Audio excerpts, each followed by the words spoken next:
J-Lo recently spent $20 million on a film project that was supposed to help her reputation and make her seem more likable. Or I don't know him. Does she seem cool? I don't know her. Right. Like, what am I supposed to say? Diddy's house, that there was videotapes, I believe he said, with Jennifer Lopez on them. Jennifer Lopez exposed the term industry plants, which refers to individuals elevated to stardom, not due to their talent, but as a strategic move for financial gain or to overshadow other artists. She is often cited as an example of this, having built her career by utilizing the vocal talents of others in the industry. This approach has undeniably worked, propelling her to superstardom. J-Lo is historically and allegedly known for stealing songs from artists and not giving them credit for it. And a lot of these songs, if not all, were her greatest hits. Remember her song, Jenny from the Block? She stole it from Natasha Ramos. You remember If You Had My Love? Well, she stole it from Shantae Moore. Remember I'm Real with Ja Rule? Well, she stole the chorus from Ashanti, the vocals from Christina Milian, and the sample from Mariah Carey. You're wondering how was she ever able to get away with this? Well, J-Lo had the entire industry backing her at this time. Artists like Britney Spears and Paula Abdul, while known for their performances and energy, have faced criticism for lip-syncing during live shows. In contrast, Jennifer Lopez is often praised for her stage presence and energy, despite not always delivering strong live vocals. Even though she doesn't sing all of her own songs, she rarely faces backlash for it. Despite this, Jennifer maintains a massive fan base for her music and has become a prominent figure as the it Latina artist in the industry. And Mariah Carey was going through one of the worst divorces of her entire life from her ex-husband Tommy Mottola, who the head of Columbia and Sony Records. When Mariah Carey decided that she's going to leave him and the label, he tried to halt her career. He then took Mariah Carey's sample Firecracker and gave it to J-Lo, which J-Lo used in her song, I'm Real.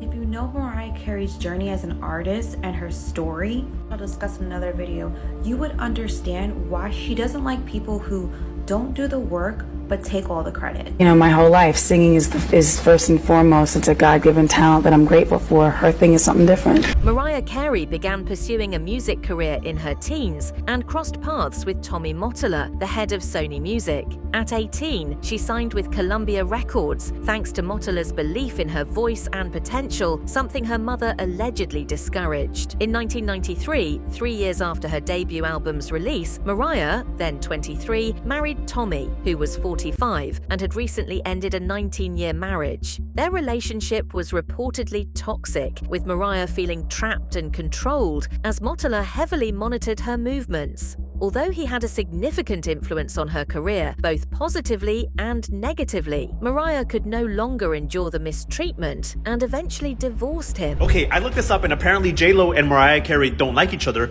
because of Thalia's husband. So back in the 1900s, Mariah Carey was married to Thalia's husband. And apparently he was like jealous as shit, like he didn't like her going out. Also, he was like super old. He was like 44 and she was like 23. And she divorced his ass, as she should. Okay, so apparently Tommy was bitter as shit after the divorce. So he basically started a Pokemon battle with Mariah Carey.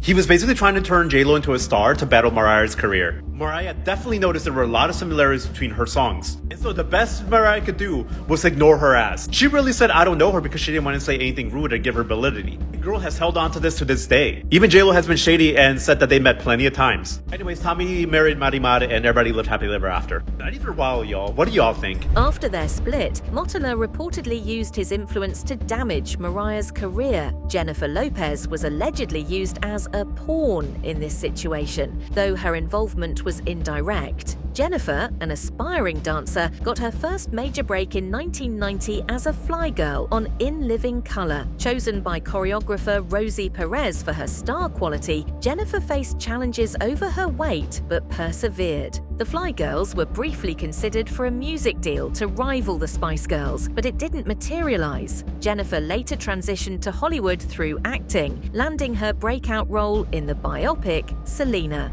And all the J-Lo shit is unfolding, how she's just so freaking phony and corny, how she was like, yeah, I used to run in the street in the Bronx with this crazy ass hair.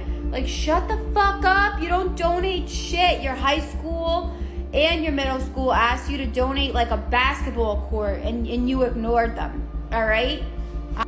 So now I'm so happy TikTok is doing their thing. Mariah Carey is famously protective of her artistry and has often emphasized the importance of originality in the music industry. Known for writing and producing most of her iconic hits, she has always admired artists who create authentic, original music. This attitude has fueled her apparent lack of admiration for Jennifer Lopez, as Mariah has hinted at the disapproval of those who rely on sampling or borrowing heavily from others' work without due credit. When asked about J.Lo in the past, Mariah's dismissive "I don't know her" comment became legendary, highlighting her stance on authenticity and originality in music. Or I don't know him. Does she seem cool? I don't know her. Right. Like, what am I supposed to say? In another interview, when asked about Beyoncé, Mariah Carey praised her as a wonderful singer and incredible, showcasing her admiration for genuine talent. However, when Jennifer Lopez was mentioned, Mariah notably brushed off the topic, avoiding any comments, further emphasizing her selective acknowledgement of artists she truly respects. Beyonce, R&B singers. What do you think of them, and do they have influence on your music? Do they have influence on my music? Yeah, I don't know, maybe. Well, it's hard. You can't really put those two people in the same category because one isn't really a different generation. They're just started singing later. But when you talk about Beyonce, I think she's wonderful. She's great. She's a talented person. In 2024, Jennifer Lopez invested $20 million into the multimedia project This Is Me, now a love story to regain fans' attention and improve her reputation. The project featured an album, a musical film, and a documentary about her relationship with Ben Affleck. Despite her efforts, the reviews were completely opposite, as fans are now realizing her true nature. After Jennifer Lopez was dragged into the Diddy lawsuit over allegedly being the gun mule in a 1999 nightclub shooting where Diddy and J.Lo allegedly made a rapper named Shine take the fall and spend 10 years in prison for them, people have started digging into her past, and it raises some questions. J.Lo recently spent $20 million on a film project that was supposed to help her reputation and make her seem more likable, but it backfired. In one scene, she tries to paint herself out to be some sort of rags to riches story where she was a young girl running up and down the block with messy hair. But her classmates exposed her for going to an all-girls private Christian school that was in a mansion whose tuition was $12,000 a year, and she had hair like this. So who knows what else she's lying about. Jennifer Lopez's song I'm Real is often cited as an example of controversy regarding originality in music. Released as a single, it aimed to give Lopez's album a more urban appeal and boost its chart performance. However, the majority of the song was written and sung by Ashanti, who later became a prominent R&B artist in the early 2000s. Although Lopez didn't personally steal the song from Ashanti, it sparked criticism since Ashanti's vocals were heavily featured in the track without clear credit at first, leading to debates about fairness and artistic integrity in the music industry. So really, this was Jennifer stepping into the music scene, and 2 years after the biopic was released, she released her own album. Now, Jennifer's album On the Six would not have done as well if it wasn't for her role playing Selena, which she really sought that out because I think she knew how important it would be with, the Hispanic audience, the American audience. It would really make her super mainstream, and then she could also show her singing talents. This report reads, the singer rose to fame after her role as Selena in the self-titled biopic. Though her singing career has brought her much fame and success, J.Lo has been known to frequently rip off other artists. Jennifer has had a bad habit of borrowing vocals from other artists and passing them off as her own. Although this isn't uncommon in the music industry, a lot of artists use backup singers and they will leverage them. It's, I guess, a little bit less common for, a big artist to completely steal another artist's vocals because people could tell the difference, but Jennifer Lopez could care less. Let's talk about Jennifer Lopez's song titled I'm Real, because that's one of the classic examples that she just completely ripped off someone else. I'm Real was an attempt for Jennifer Lopez to appeal more, quote, urban and to give her album a boost on the charts. The song was released as a single, but the bulk of the song was written by Ashanti, who would go on to become the R&B princess of the early 2000s. Now, Jennifer Lopez didn't stumble across this song and steal it from Ashanti, even though it kind of seems like she did. After the controversy broke about the song I'm Real, Jennifer Lopez addressed it in an interview. She stated that she bought the song and claimed to have written its melody herself. J-Lo defended her involvement, emphasizing her creative input and expressing pride in how the song represented her artistry. Corey's like, listen to this. So he plays it for me and I'm like, listening to it and I'm like, oh my God, I love this. That's the chorus, right? This is the verse. And they're like, no. They had actually, the way Troy had written the track where what I put as the chorus was the verse, and he wanted the verse to be the chorus. And I go, I'll do it. I'll take this track. I'll buy this track right now, but this is gonna be the chorus and this is gonna be the verse. And I wanna take it right now and I have an idea for it. Let me take it over to the other room and just sit down with it while you guys, set up. They were setting up. So I go into the other room and I kind of sit down and I'm listening to this, and I start pontificating. So I sat there and I started writing all this stuff, and Benny was actually, my manager was sitting next to me, and I say, okay, I got it, listen to this, right? And I sing it to him and he kind of looks at me like, okay, are you gonna leave the bad bitch line in? And I'm like, that's part of the song. We could get somebody really cool to say it. It's gonna be a guy and it's gonna be like this. It's gonna be, I'm real, what you gotta do? You're telling all your friends she's a bad bitch. And he just looks at me like I'm crazy. And I'm like, I'm gonna go sing it for Corey because he's gonna get it. So I go, he's no, I like it. So whatever. So I go to the other room and I'm really kind of nervous about it because, like I said, it's the first time I wrote. If we look at Jennifer Lopez's married life, we notice that she seemed to marry people who were beneficial to her during that time period. Jennifer and Ben Affleck first crossed paths on the set of Giggly, while J-Lo was married to her second husband, Chris Judd. The sparks were undeniable, and shortly after, J-Lo filed for divorce. J-Lo and Ben became the It couple, famously dubbed Benifer. Despite their whirlwind romance and engagement, their love story hit turbulence, leading to a highly publicized breakup in 2004. Jennifer Lopez and Ben Affleck met in 2001 on the set of a movie. Jennifer Lopez was married to her second husband, Chris Judd, but filed for divorce a couple months after meeting Ben Affleck. Jennifer Lopez and Ben Affleck ended up having a whirlwind romance, and in November of 2002, Ben Affleck asked Jennifer Lopez to marry him.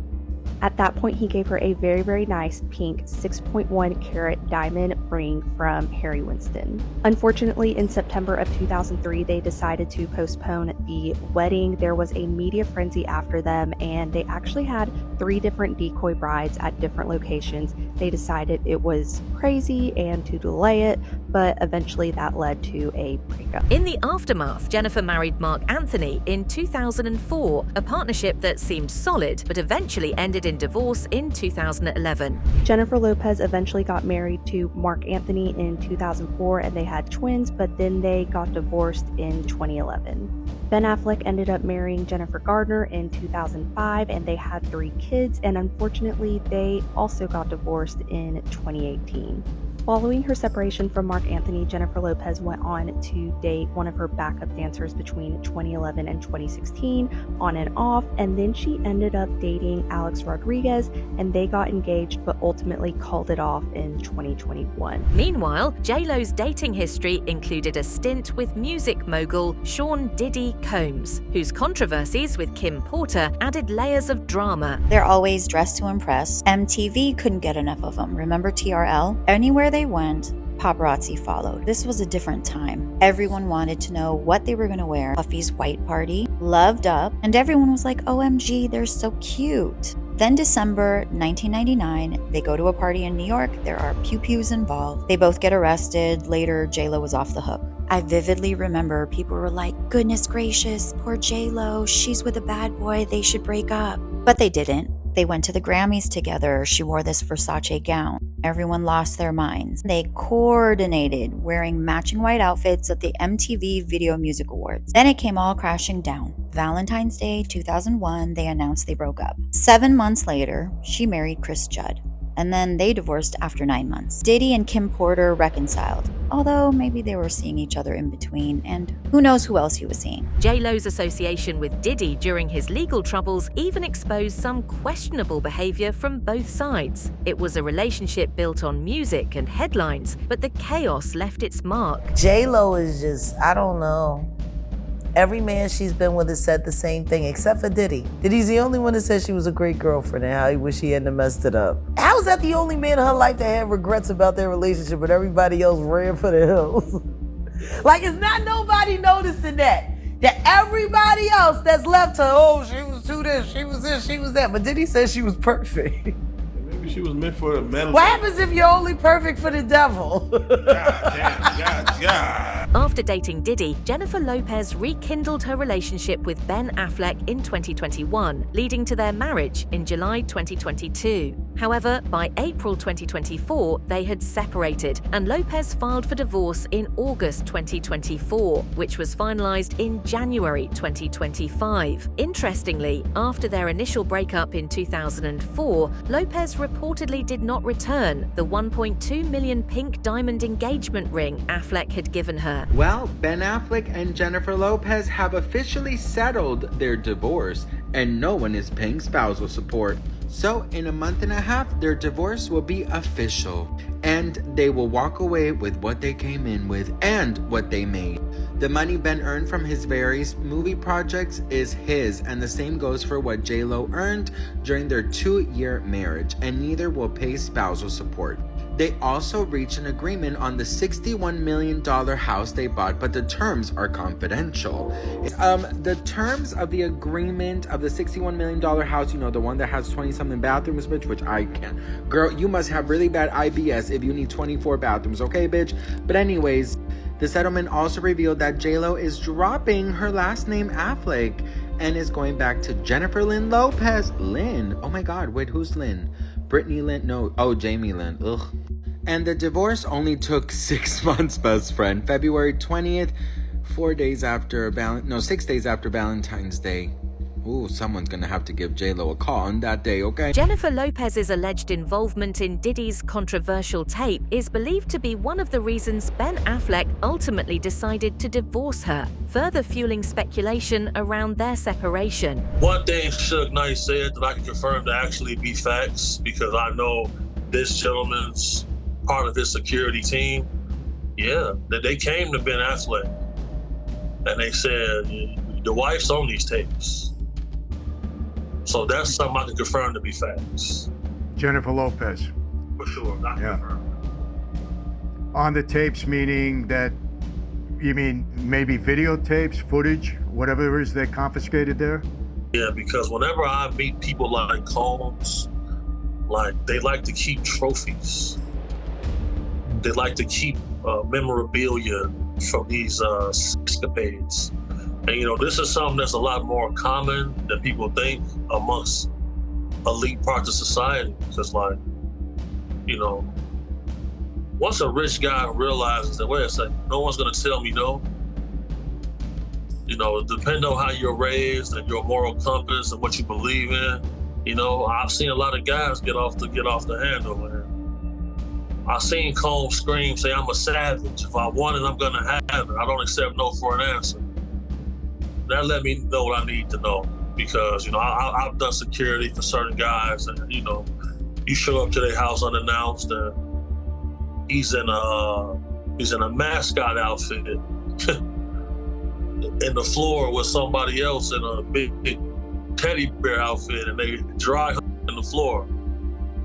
They call themselves furries. Jennifer Lopez's downfall has been widely discussed following the release of her recent documentary. The project, meant to shine a positive light on her career, instead exposed her controversial actions and comments about fellow artists, which many found rude and dismissive. Critics argue that Lopez's career has often been centered on seeking the spotlight, whether through multiple high-profile marriages and divorces, or by creating a film about her life, investing $20 million into the project. Despite her efforts, the backlash has been significant, with fans questioning her authenticity and motives, further tarnishing her reputation in the entertainment industry. Dug up old comments of hers, which are pretty bad, I will say. They're very cringe. Jennifer Lopez has a huge ego. There's no denying that. She is a narcissistic queen and thinks a lot of herself, and clearly still is that way, considering that she spent $20 million of her own money on this project of hers because nobody would finance it. But she truly believed that that needed to be out in the world. Her love story, the greatest love story never told, needed to be told.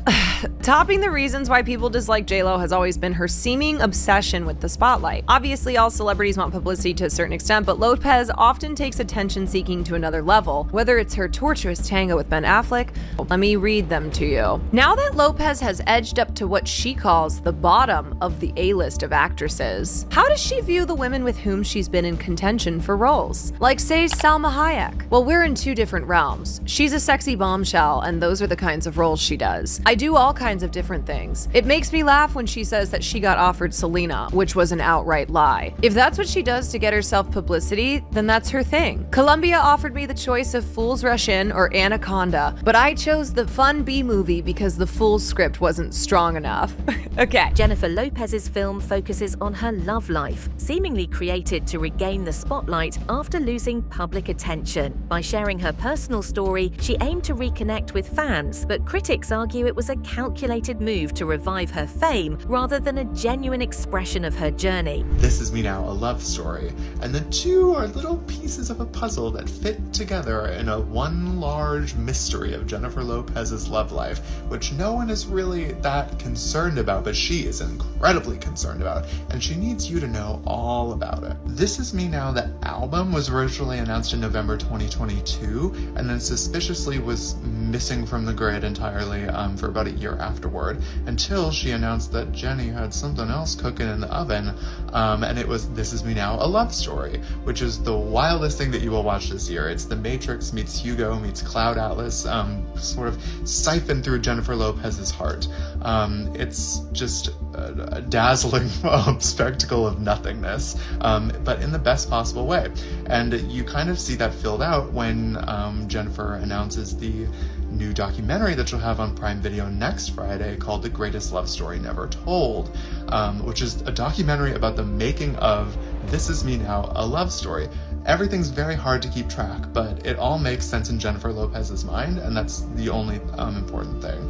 And the dazzling thing about all this is that it's incredibly ambitious in a way that a pop star hasn't been able to be for quite some time, because Jennifer is funneling her own story and money and time and art into it.